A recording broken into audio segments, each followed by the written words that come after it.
ஆதிதிராவிடர் மற்றும் பழங்குடியினரால் சிறந்த எழுத்தாளருக்கான பரிசு தொகை உயர்வு, ஆதிதிராவிடர் மற்றும் பழங்குடியினர் குறித்த சிறந்த படைப்புகள் மொழிபெயர்ப்பு, வன்கொடுமையால பாதிக்கப்பட்டவங்களை காவல்துறை மற்றும் வருவாய்த்துறை அலுவலர்கள் சமுதாய கண்ணோட்டத்தோடு அணுக சமத்துவம் காண்போம் எனும் பயிற்சி, ஆதிதிராவிடர் மற்றும் பழங்குடியினர் தொழில் முனைவோர் சிறப்பு கண்காட்சி மற்றும் கருத்தரங்கம், முதல் முறையாக ஆதிதிராவிடர் மற்றும் பழங்குடியின கலாச்சார நிகழ்வா ஆதி கலைக்கோவில் விழா, ஜெய்பீம் தொழிலாளர்கள் மற்றும் சிறு வணிகர்கள் நலச்சங்கம். இதெல்லாம் ஆதிதிராவிடர் மற்றும் பழங்குடியின மக்கள் முன்னேற்றத்திற்கான திட்டங்கள் என்றால், இந்த திட்டங்கள் எல்லாம் முறையா செயல்படுத்தப்படுகிறதா என்பதை கண்காணிக்க தமிழ்நாடு ஆதிதிராவிடர் மற்றும் பழங்குடியினருக்கான மேம்பாட்டு செயல் திட்ட சட்டத்தையும் இயற்றியிருக்கிறோம். சட்டம் மட்டுமல்ல, தமிழ்நாடு மாநில ஆதிதிராவிடர் மற்றும் பழங்குடியினர் நல ஆணையத்தையும் உருவாக்கி அவங்களுடைய பிரச்சனைகளுக்கு தீர்வு காணுகிறோம். சவாலாக சொல்லுகிறேன், இத்தனை திட்டங்கள் வேற எந்த ஆட்சியிலும் நடைபெறவில்லை என்பதை நான் திட்டவட்டமாக தெரிவிக்க விரும்புகிறேன். சமூகத்தை மேம்படுத்துவதற்கான திட்டங்கள் எத்தனை செய்தாலும் நம்ம அரசுக்கு களப்பணியில நல்ல பேர் கிடைக்க முழு முதல் காரணமே தூய்மை பணியாளர்கள் தான். நம்மோட பணிகளை ஊடகங்களும் பொதுமக்களும் பாராட்டும் போது நான் மனசுக்குள்ள உங்களைத்தான் நினைச்சுப்பேன். அரசு அதிகாரிகள், ஊழியர்கள், மாநகராட்சி பணியாளர்கள், தூய்மை பணியாளர்கள், காவலர்கள், மின்வாரிய ஊழியர்கள்னு எல்லாரும் சேர்ந்து நேரங்காலம் பார்க்காமல் ஆற்றிய பணிகளால் தான் அந்த நல்ல பேர் நமக்கு கிடைக்குது. நான் கூட நான் இருக்கிறேன். என்னை பொறுத்த வரைக்கும் தூய்மை பணியாளர்கள் சொல்றதை விட தூய உள்ளம் கொண்ட பணியாளர்கள் தான் சொல்லணும். உங்க எல்லாருக்கும் என்னுடைய மனமார்ந்த நன்றிகள், பாராட்டுக்கள். தூய்மை பணியாளருடைய நலனுக்காக நம்முடைய திராவிட மாடல் அரசால் தூய்மை பணியாளர் நல வாரியம் தொடங்கப்பட்டுச்சு. அந்த வாரியம் தொடங்கப்பட்டது முதல் 2021 ஆண்டு வரை 18,225 உறுப்பினர்கள் மட்டும்தான் பதிவு பண்ணியிருந்தாங்க. ஆனா அரசினுடைய நலத்திட்டங்கள் மற்றும் மானியங்கள் எல்லாம் எல்லா தூய்மையாளருக்கும் சென்றடையும்னு நம்ம அரசால் அதற்குரிய விழிப்புணர்வு ஏற்படுத்தப்பட்டு கடந்த 3 ஆண்டுகள்ல 3,06,775 உறுப்பினர்கள் இப்ப பதிவாகியிருக்காங்க. அவங்க எல்லோருக்கும் பல்வேறு நலத்திட்டங்கள் வழங்கப்பட்டு வருது. உங்களுக்கு மருத்துவ காப்பீட்டு அட்டை கிடைப்பதில் கூட பிரச்சனை இருக்குன்னு சொன்னாங்க. என் கவனத்துக்கு வந்துச்சு. உடனே அதை வழங்க நான் உத்தரவிட்டேன். அதன் தொடர்ச்சியா இன்னும் 35,000 உறுப்பினர்களுக்கு மருத்துவ காப்பீடு அட்டை வழங்கப்படுது.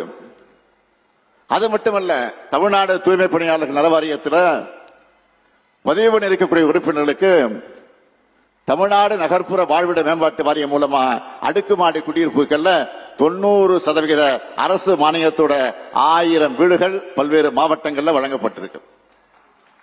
இதோட திருவான்மியூர்ல தற்காலிகமாக வீட்டில் வசித்து வர்ற நரிக்குறவர், தூய்மை பணியாளர் நலவாரிய உறுப்பினர்களுக்கு முழு வாரியத்தோட தாழ்கோ மூலம் வீடு கட்டி தர போறோம். நம்மோட குறிக்கோள் மனித கழிவுகள் மனிதர்களை அகற்றக்கூடிய அவலநிலைக்கு முழுமையாக முற்றுப்புள்ளி வைக்கணும். நம்முடைய தமிழ்நாடு காங்கிரஸ் கமிட்டியுடைய தலைவர், அருமை சகோதரர் நம்முடைய திரு செல்வ பிறந்தகை அவர்கள் ஒரு முறை என்னை சந்திச்சு தலித் இந்திய வர்த்தக மற்றும் தொழிற்சங்க அமைப்போடு இணைந்து இந்த திட்டத்தை செயல்படுத்தலாம் என்று ஒரு கோரிக்கை வச்சார். அதை கேட்டப்போ நல்ல திட்டமாக இருந்தது, சிறப்பான திட்டமாக இருந்தது என்று நான் உடனே அதிகாரிகள் அழைச்சு கலந்து பேசி உடனே அந்த கோரிக்கை பரிசீலிச்சு கடந்த 28/2/2023 அன்று ஒப்பந்தத்தில் கையெழுத்து போட்டோம். இந்த பணிகள் இயந்திரமயமாக ஆக்கி இருக்கிறோம். சென்னை பெருநகரில் இருக்கக்கூடிய கழிவுநீர் கட்டமைப்பு பராமரிப்பு பணிகளை மேற்கொள்ள 539 இயந்திரங்கள் பயன்பாட்டில் இருக்கு. புதுசா 58 கழிவுநீர் பராமரிப்பு இயந்திரங்கள் 28,55 லட்சம் ரூபாய் மதிப்பீட்டில் கடந்த ஆகஸ்ட் 12 அன்று சென்னை குடிநீர் வாரியத்திற்கு வழங்கப்பட்டிருக்கு. இந்த இயந்திரங்களை இயக்கவும் கழிவுநீர் கட்டமைப்புகளை பராமரிக்கவும் 728 நிரந்தர பணியாளர்கள் மற்றும் 1489 ஒப்பந்த பணியாளர்கள் மூலமா இந்த பணிகள் மேற்கொள்ளப்பட்டு வருது. இந்த திட்டத்தின் மூலமா பணியாளர்களுக்கு மாசத்துக்கு குறைந்தபட்ச வருமானமா தலா 50,000 7 ஆண்டுகளுக்கு உறுதி செய்யப்படும். இந்த பணிகளுக்காக 500 கோடி 24 லட்சம் ரூபாய் நிர்ணயிக்கப்பட்டிருக்கு. இதன் மூலமா இந்த குடும்பத்தினருக்கு நிரந்தர வருமானம் உறுதி செய்யப்பட்டு அவங்களுடைய வாழ்வாதாரத்தை மாண்பையை மேம்படுத்த இந்த சிறப்பு திட்டம் வழிவகுத்திருக்கு. இப்படி பட்டியலின பழங்குடியின மக்களுக்கு நலத்திட்டங்கள் உதவி செய்யறதோடு நம்முடைய கடமை முடிஞ்சிட்டு தான் அப்படி நான் கருதல. சமூக நீதி, சுயமரியாதை, சமத்துவம், சகோதரத்துவம், பெண்ணுரிமை, ஒடுக்கப்பட்டோர் உரிமை ஆகியவற்றை உள்ளடக்கின திராவிடவியல் கோட்பாடுகள் சட்ட ரீதியாக மாற்றி கொள்கைகளை ஆட்சி முறைகளா ஆக்கணும் தான் நினைக்கிறோம். அதுக்காக தொடர்ந்து உழைக்கிறோம். இந்தியாவிலேயே வேற எந்த மாநிலமும் நிறைவேற்றாத புதுமை திட்டங்களை நாம் நிறைவேற்றுறோம். சமூக நீதி வழியா சமத்துவ சமுதாயத்தை படைக்க பாடுபடுகிறோம். நம்முடைய லட்சிய பயண வழியில ஒரு சில தடைகள், இடர்பாடுகள் இருக்கிறத நாம் மறுக்கல. உடனே சில பேர் அதை மட்டும் பெருசுபடுத்தி அரசியலாக பார்க்க என்னென்ன பேசுறாங்க. இதுதான் பெரியார் மண்ணா, இதுதான் அம்பேத்கர் மண்ணான்னு கேள்வி கேட்கிறாங்க. ஒரு இடத்துல நடந்த சம்பவத்தை முழுசா புரிஞ்சிக்காம, அதில் அரசோட செயல்பாடுகளை தெரிஞ்சிக்காம, தெரிஞ்சிருந்தாலும் திட்டமிட்டு வதந்திகளை பரப்பி நம்ம திராவிட மாடல் அரசுக்கு கெட்ட பெயரை உண்டாக்க வேண்டும் என்று நினைக்கக்கூடியவர்களுக்கு நான் சொல்லிக்கொள்ள விரும்புவது, உங்க மதவெறி, சாதி வெறி எண்ணம் இந்த பெரியார் மண்ணில, அம்பேத்கர் கொள்கை வரம் பெற்ற இந்த மண்ணில ஒருபோதும் நிறைவேறாது, ஒருபோதும் நிறைவேறாது. இந்த ஸ்டாலின் இருக்கும் வரை உங்களால் அதை நிறைவேற்றவும் முடியாது. தந்தை பெரியாரும் புரட்சியாளர் அம்பேத்கருமே தங்கள் வாழ்ந்த காலத்திலேயே இது போன்ற பல நெருக்கடிகளை எல்லாம் எதிர்கொண்டு எதிர்நீச்சல் போட்டுத்தான் லட்சிய பயணத்தை தொடர்ந்தாங்க.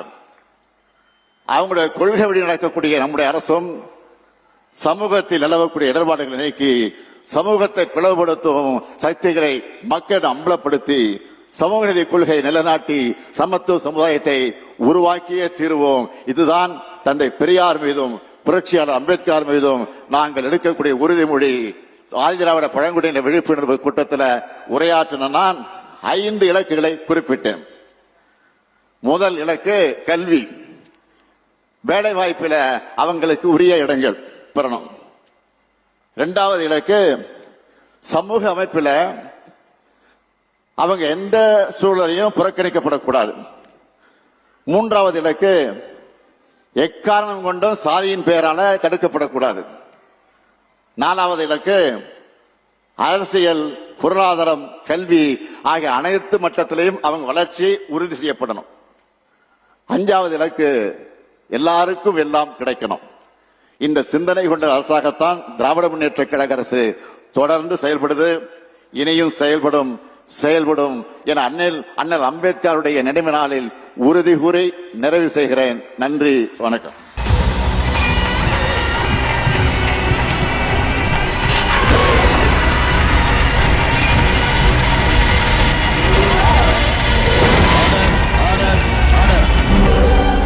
குற்றங்களின் மறுபரிமாணம் நிகழ்தகவு நமது நியூஸ் தமிழ் தொலைக்காட்சியில் விரைவில்.